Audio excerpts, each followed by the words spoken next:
First, federal prosecutors disrupted what they are calling a covert Russian effort to influence American voters with bad information online. And part of the investigation involved a web hosting company right here in Phoenix. Investigator Morgan Lowe is here now. How did it work, and was that Phoenix company even involved? Yeah, Russian agents are accused of using two bogus websites to set up nearly 1,000 social media accounts, fake accounts that spread misinformation about the war in Ukraine and other topics important to the Russian government.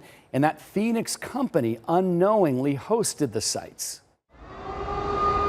According to the Justice Department, most of the social media posts focused on the war in Ukraine and were aimed at undermining U.S. and allied efforts to counter the Russian invasion. But the misinformation may have gone further. Director, we're about 100 days until the election. Russia has attacked our democracy in past elections. Are they seeking to do it in this one? We assess that the Russian government continues to want to influence and in various ways interfere with our democracy, with our electoral process. Last week, the FBI director testified that the Russian security service is still working to influence the election.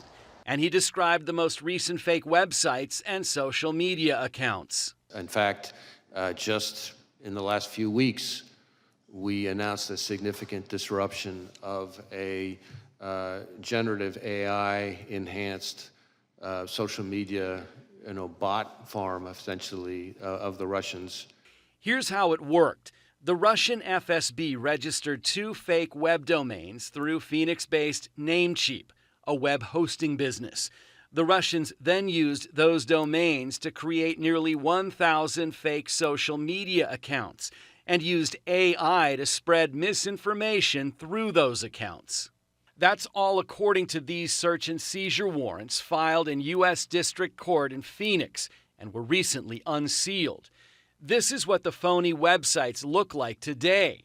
At the nation's capital, there's concern that Russia is getting ready to take sides in the presidential election. Do the Russians have a preferred candidate?